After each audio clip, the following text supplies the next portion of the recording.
محترم ناظرین، جن لوگوں نے اللہ اور رسول صلی اللہ علیہ وآلہ وسلم کے فرمان کی استجابت کیا، جہاد میں ان کی بات ہو رہی ہے۔ اب یہ تاریخ ہے ہمارے سامنے، یہ ابو بکر ہیں، یہ عمر ہیں، یہ عثمان ہے، ان کا کیا جہاد میں کیا رول ہے؟ بھائی رسول یدعوکم فی اخراکم، رسول اللہ صلی اللہ علیہ وسلم کو پیچھے سے پکار رہا تھا کہ بھاگو نہیں، بیعت کی تم لوگوں نے۔ یہ خود آپ کا خلیفہ کہہ رہا کہ میں بھاگ گیا تھا، کہ یہ حضرات بار بار مختلف جنگوں سے بھاگ گئے۔ اور بھائی تم اگر جہاد ایمان کی دلیل ہے، پہلے ان کا جہاد ثابت کرو نا۔ جو لوگ جہاد سے، آپ کی اپنی کتابوں میں بری پڑی ہے کہ لوگ جہاد سے بھاگ گئے، صحابہ سے خطاب ہے اللہ تعالیٰ کا کہ تم لوگ بھاگ گئے تھے۔ وَضَاقَتْ عَلَيْكُمُ الْأَرْضُ بِمَا رَحُبَتْ، اور زمین تمہارے لیے تنگ ہو گئی تھی۔ ان بھاگنے والوں میں کون تھا؟ یہ تمہاری اپنی بخاری ہے، کچھ حیا بھی ہونی چاہیے انسان کو۔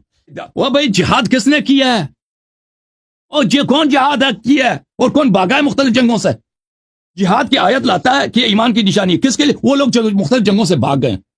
اور بھائی یہ کوئی منطق ہے، کوئی عقل ہے مولوی صاحب؟ جو لوگ جنگوں سے بھاگے ہیں ان کے لیے جہاد کی آیات نہ پڑھا کرو، پہلے ان کا جہاد ثابت کرو، پھر ان کے لیے جہاد کی آیت پڑھو۔ جو لوگ بھاگے ہیں ان کے لیے بھاگنے کی آیات پڑھا کرو۔ ثابت ہو گیا، میں نے ان کو اپنی کتاب سے دکھا دیا کہ یہ بھاگ گئے تھے، اور مزید ان کے بھاگنے کی کہانیاں موجود ہیں۔ ان کو پہلے یہ چاہیے تھا کہ ان کا جہاد ثابت کر دیتا، پھر کہتا ہے انہوں نے جہاد کی ہے، ان کی تو اجر بنتی ہے۔ اور ابو بکر کا کوئی جہاد دکھاؤ، عمر کا کوئی۔ بھاگے ہیں اللہ نے قرآن میں نے بخاری سے ثابت کیا ہے بھاگنے والوں میں تھا۔ اللہ نے قرآن میں بتایا ہے، ایک منٹ، ابھی اللہ نے قرآن میں بتایا جو جنگ سے بھاگتا ہے وہ جہنمی ہے، تو میں تصدیق کرنا واجب ہوگا کہ یہ لوگ جہنم میں۔ ابھی بسم اللہ الرحمن الرحیم۔ السلام علیکم۔ وعلیکم السلام ورحمۃ اللہ وبرکاتہ۔ کیسے ہیں؟ خیریت سے ہیں انشاءاللہ؟ الحمدللہ۔ بھی آواز آ رہی ہے آپ کو؟ پرفیکٹ، بہترین بہترین۔ ٹھیک ہے جی، بس صحیح ہے۔ میں تو 2-3 ہفتوں سے میں انتظار کر رہا تھا۔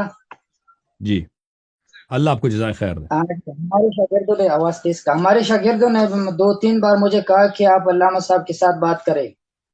میں آپ کا خادم ہوں، آپ نے ذرا نوازی فرمائی ہے، تھینک یو سر، اللہ آپ کو ٹھیک ہے جزائے خیر جی۔ آج جو ہم اسی موضوع پہ آپ سے تھوڑا بات کریں گے۔ ہم نے تو ابھی غالباً 2-3 گھنٹے ہم نے انتظار کیا۔ جی سر، میں آپ کا خادم ہوں، بسم اللہ کریں۔ جس موضوع پہ بات کرنی ہے آپ بتائیں، کہ ٹائمر لگا دوں، ٹائمر نہ لگاؤں، کتنے منٹ کا جی ابھی ٹائم؟ تو میں کہہ رہا ہوں کہ موضوع جو یا دا ڈبل لوان دے گا۔ ابھی موضوع جو ہے وہ یہ چلے گا کہ حضرت ابوبکر صدیق رضی اللہ عنہ اور حضرت عمر رضی اللہ عنہ دونوں مسلمان تھے۔ اوکے صحیح ہے، ٹھیک ہے۔ میں آپ سے 2-3 گزارشات جو ہے پوچھنا چاہتا ہوں۔ بسم سب سے اللہ۔ پہلی بات یہ ہے کہ یہاں پر ایمان تو محمول ہے، ٹھیک ہے نا؟ محمول سے کیا مراد ہے؟ محمول سے کیا مراد لیتے ہیں آپ؟ محمول آپ نہیں جانتے، موضوع پر حمل ہونے والا۔ محمول اس میں ٹھیک، مفعول کا سیغہ ہے۔ جس وہ طرح مجھے قضیہ پتہ ہے، حملیہ میں پہلا موضوع ہوتا ہے، دوسرا محمول ہوتا ہے، صحیح ہے، اوکے ٹھیک ہے نا؟ صحیح۔ یہاں پر ایمان محمول ہے، اور ابو بکر رضی اللہ عنہ اور حضرت عمر رضی اللہ عنہ دونوں یہ موضوع بن رہا ہے۔ کہاں پر، کس جملے میں؟ تو کوئی آپ آیت، کسی آیت کی بات کر رہے ہیں؟ کس کی بات کر رہے ہیں؟ نہیں، میں انشاءاللہ دلائل بھی پیش کروں گا، اور دلائل سے پہلے جو میں آپ سے تھوڑا 2-3 باتوں کے بارے میں آپ سے پوچھنا چاہتا ہوں۔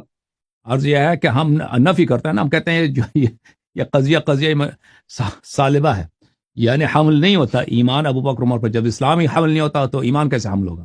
عرض یہ ہے، آپ دیکھو، یہ قضیہ حملیہ جو ہے اس میں موضوع یا ثابت ہوتا ہے یا سلب ہوتا ہے، نفی ہوتا ہے، دونوں ہو سکتا ہے۔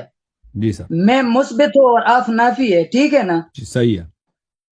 ہاں، میں کہہ رہا ہوں کہ یہاں پہ ایمان محمول ہے اور ابو بکر اور عمر موضوع ہے، تو آپ کے محمول موضوع سے نفی کرنا یہ موقوف ہوگا تبیین محمول پر، تو محمول کا تعریف ہوگا پھر حکم سلبی لگا کر۔ اوکے صحیح ہے۔ میں کہتا ہوں کہ آپ کو سب سے پہلے محمول کا تعریف کرنا چاہیے۔ جی محمول یہاں پہ ایمان ہے، آپ ایمان کس چیز کو کہتے ہیں؟ میں آپ کو عرض کرتا ہوں، محمول یہاں پہ ایمان نہیں ہے، اصل اسلام ہے۔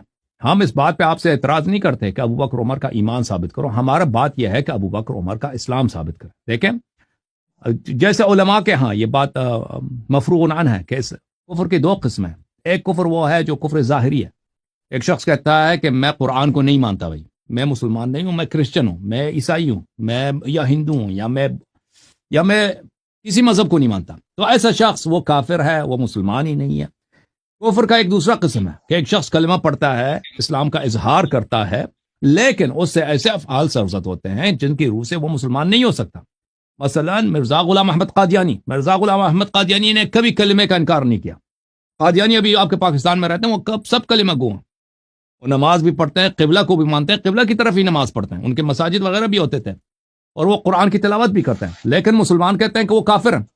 کیوں کافر ہے؟ کیونکہ ان کا ایسا عقیدہ ہے کہ وہ اسلام کے ساتھ ان کا نہیں ہو سکتا، وہ مسلمان نہیں ہو سکتے، کیونکہ وہ کہتے ہیں کہ مرزا غلام محمد قادیانی نبی بھی تھے، پیغمبر بھی تھے، رسول بھی تھے، امام بھی تھے، اور وہ جو ہے وہ حضرت عیسیٰ علیہ السلام ہے، حضرت مہدی علیہ السلام ہے، فلان فلان فلان۔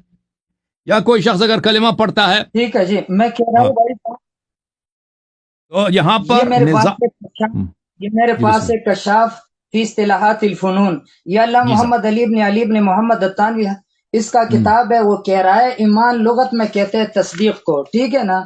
اوکے، اور محدثین جو وہ شارحین حدیث وہ لکھتے ہیں تصدیق یا سے کون سا تصدیق مراد ہے؟ وہ کہتے ہیں الایمان، ایمان کہتے ہیں تصدیق بجمیع ما جاء بھی نبی صلی اللہ علیہ وسلم، صلی اللہ علیہ ٹھیک ہے وسلم، نا؟ ٹھیک ہے۔ آپ اس طرح آپ یہ ایمان مانتے یا ایمان کا کوئی اور تعریف آپ اپنی طرف سے کرتے ہو؟ دیکھیں ہم یہاں پہ اصل اسلام پہ بات کر رہے ہیں۔ دیکھیں ایمان کا حلقہ جو ہے، ایمان کا جو دائرہ وہ کافی محدود ہے۔ ہر مسلمان مومن نہیں ہے، لیکن ہر مومن مسلمان ہے۔ لہذا اگر کوئی ایسا شخص مثلا کوئی نبی صلی اللہ علیہ وسلم کی بے حرمتی کرے، پیغمبر صلی اللہ علیہ وسلم کو برا کہ وہ چاہے سارا دن نماز پڑھے، چاہے کلمہ پڑھے، ہم اس کے ایمان پہ بات نہیں کہ مومن ہے یا نہیں، ہم کہیں گے کہ مسلمان ہی نہیں ہے کیونکہ اس نے ایسا فعل انجام دیا، ٹھیک ہے نا؟ تو عرض یہ ہے جو کہ ہم ان کے اس بات کا اسلام پہ صحیح نزاع، طرح ان کے نہیں ہے۔ اسلام خلفاء کے اسلام پہ نزاع ہے، نزاع ان کے اسلام پر ہے، ایمان پہ نزاع ہے ہی نہیں۔ اس کی باری بات میں ہے کہ یہ مسلمان تھے تو مسلمان ہونے کے بعد یہ مومن بھی تھے یا نہیں تھے، یہ الگ بات ہے۔ ہم ان کا اصل اسلام آپ سے دلیل ٹھیک مانگتے ہیں، ہے اصل جی، اسلام آپ ان کا ثابت کہتے کریں۔ یعنی آپ کا مقصد ہے کہ حضرت عمر و بکر تو موضوع بنا اور اسلام محمول بنتا ہے، تو جی سر، محمول کو سلب کرنے سے پہلے اس کا تبیین بھی ضروری ہے نا؟ تبیین آپ ضروری ہے کس طرح بالکل۔ اسلام کا پہچان آپ کی نزدیک کیا ہے؟ اسلام کا پہچان یہ ہے کہ ایک شخص کلمہ پڑھے، شہادتین پڑھے، شہادتین کی تصدیق کرے، اور اس کے بعد اس سے ایسا عمل سرزد نہ ہو جو مسلمین کے نزدیک کفر ہے۔ یعنی آپ کے نزدیک حضرت عمر اور بکر رضی اللہ عنہما یہ دونوں پہلے سے مسلمان تھے، بعد میں وہ مرتد بن گئے؟ نہیں، یہ انہوں نے اسلام کا اظہار کیا تھا، لیکن کبھی یہ دل سے اسلام میں داخل نہیں ہوئے تھے۔ ٹھیک ہے، لیکن آپ سر سے ان کا اسلام اور ایمان ہونے کے قائل بھی نہیں؟ بالکل۔ ٹھیک ہے، سب سے پہلے بات یہ کہ آپ نے میں نے 2-3 ہفتوں سے میں نے سنا ہے کہ آپ نے اور علماء کرام سے پوچھا ہے کہ اس آیات سے اور اس احادیث سے میں استدلال کر لیتا ہوں کہ ابوبکر اور عمر رضی اللہ عنہ دونوں مسلمان نہیں۔ جی سر، میں نے بولا۔ ٹھیک ہے نا؟ جی سر، میں اسی نہج پہ آ جاؤں یا پہلے اپنے دلائل پیش کرو آپ کو؟ مجھے نہیں معلوم آپ کس نہج پہ آنا چاہتے ہیں، بہرحال آپ کی مرضی، جس موضوع پہ آپ گفتگو کرنا چاہتے ہیں، جس اس پہ دلیل جیسا لانا چاہیں وہ آپ کی مرضی ہے۔ مجھ سے دلیل مانگتے ہیں تو میں دلیل دینے کے لیے تیار ہوں۔ ٹھیک ہے جی، میرا مقصد یہ نہیں میں آپ کو ذلیل کروں، ٹھیک ہے نا؟ میرا مقصد یہ اگر آپ کو اس بارے میں اگر پتہ نہ ہو، اگر آپ کو پتہ چل جائے اور آپ کا اصلاح ہو جائے تو ہمارے آپ دونوں کے لیے انشاءاللہ خیر کا ذریعہ ہوگا۔ میں اصلاح کے لیے محتاج ہوں، آپ کی بڑی مہربانی سب سے ہوگی کہ پہلے ہماری دیکھیں، اصلاح کریں۔ میں آپ کو جو ہے وہ دلائل دے رہا ہوں، آپ سن لے، بس اوکے آرام جی، سے سن لے، انشاءاللہ میں آپ کو تھوڑے آرام سے دلائل دکھا رہا ہوں۔ اوکے۔ اللہ تعالیٰ فرماتے سورہ آل عمران ہے، آیت نمبر غالباً 172 بنتا ہے۔ اللہ تعالیٰ فرمائے الذین استجابوا للہ والرسول من بعد ما اصابهم القرح۔ میں اسی آیت کو اسی نہج پہ چھوڑ دیتا ہوں، آخر میں دوسرا آیت جو ہے اس کے ساتھ لگاتا ہوں۔ آخر میں اللہ تعالیٰ فرماتے فزادہم ایمانا۔ اس کے بعد میں ترجمہ کر رہا ہوں الذین استجابوا للہ والرسول من بعد ما اصابهم القرح، وہ لوگ جنہوں نے قبول کیا اللہ اور رسول کا حکم کو یہ غزوہ حمراء الاسد کے وقت پر، تو اس کے بعد اللہ تعالیٰ فرماتے فزادہم ایمانا، اللہ تعالیٰ نے ان کا ایمان زیادہ کیا، اور زیادت فرع ہے ثبوت کا، تو قبل ثبوت الایمان زیادت محال ہے، تو پہلے جو ہے وہ ایمان ثابت ہوا، بعد میں زیادت نصیب ہوا، اس میں دونوں شریک تھے، تو فزادہم ایمان، یہ دلیل ہے ان کی ایمان کا کہ ان کی مومن کی شان ہے استجاب رسول، اللہ تعالیٰ فرماتے انما کان قول المؤمنین اذا دعوا الی اللہ ورسولہ لیحکم بینہم ان یقولوا سمعنا واطعنا واولئک هم المفلحون. یا استجاب ثابت ہوا، اور استجاب جو ہے یا بالذین استجابوا للہ والرسول میں ثابت ہوا، اور آخر میں اللہ تعالیٰ نے فرمایا فزادہم ایمانا. تو فزادہم ایمان سے یہ پتہ چلا کہ زیادت فرع ثبوت کا تو قبل ثبوت الایمان زیادت محال ہے، تو اس سے ثابت ہوا کہ دونوں مومن ہے. اگر آپ کہتے ہیں کہ ان دونوں میں اس آیت کریمہ میں ان دونوں کا ذکر نہیں، تو میرے پاس ابن کثیر ہے، تو دے دو مجھے. اس ابن کثیر میں میرے ساتھ جو ابن کثیر ہے غالباً یہ جلد نمبر 2 صفحہ نمبر 166، یہ آپ ان کو دکھا دیں. فقام ابو بکر. چلو میں پہلے جو ہے آپ کو اس طرح دکھا رہا ہوں، بعد میں انشاءاللہ کر دیں.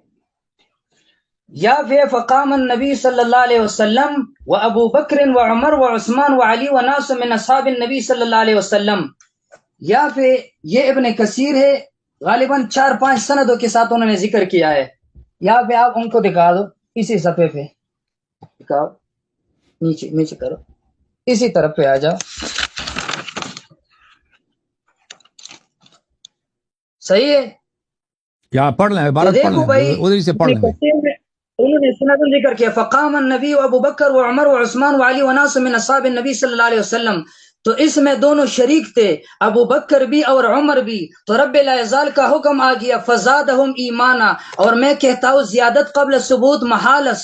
اسی طرح بخاری شریف 334 صفحہ، یہ مجموعہ سے آئے ستہ میرے پاس ہے، یہ بھی آپ دکھاؤ ان کو، میں اسی سے ان کو سنا رہا ہوں. مجموعہ 334 صفحہ میں بخاری شریف میں بھی اس طرح موجود ہے. مجھے دے دو.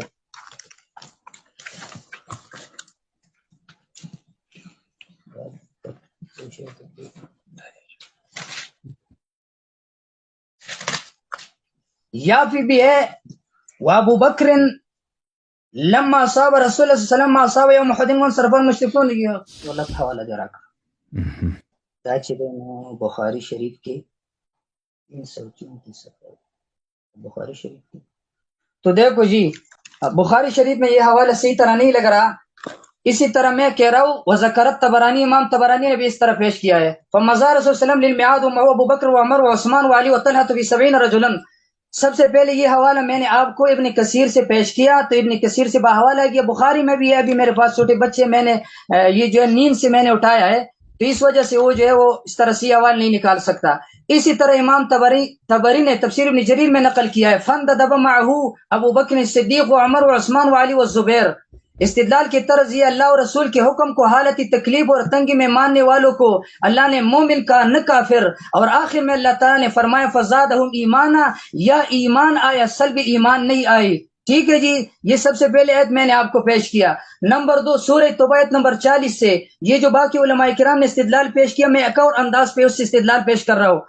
اللہ تعالیٰ فرماتے اذ ہما فی الغار، جب یہ دونوں غار میں تھے. اذ یقول لصاحبہ، جب آپ صلی اللہ علیہ وسلم نے اپنے صاحب کو کہا لا تحزن ان اللہ معنا، آپ پریشان مت ہو جانا، اللہ تعالیٰ میرے ساتھ ہے. میرے پاس تفسیر قمی ہے، جلد نمبر 2 صفحہ نمبر 224، جلد نمبر 2 صفحہ نمبر 224. اسی میں بھی یہ دیکھو، ان کو دکھاؤ بھائی، دکھاؤ.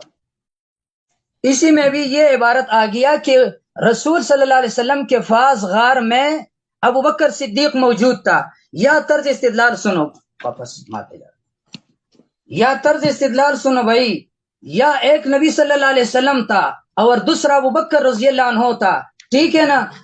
تو رسول صلی اللہ علیہ وسلم نے فرمایا ان اللہ معنا، اللہ ہمارے ساتھ ہے. سورہ انفال آیت نمبر 19 پر اللہ تعالیٰ فرماتے وَأَنَّ اللَّهَ مَعَ الْمُؤْمِنِينَ، اللہ مومنوں کے ساتھ ہے. تو محمد صلی اللہ علیہ وسلم ابو بکر دونوں مومن بن گیا. اور اسی طرح سندن بخاری شریف میں ہے کہ دوسرا شخص ابو بکر صدیق رضی اللہ عنہ تھا. مجموع سے آئے 297 نمبر صفحہ پہ، نمبر حدیث 3652. دے دو ان کو دکھاؤ. یا بھی اس طرح 297 صفحہ نمبر حدیث 3652، 3652. ٹھیک ہے. یا پھر وہ فرماتے وقال رسول صلی اللہ علیہ وسلم لا تحزن ان اللہ معنا. تو یہاں پہ بھی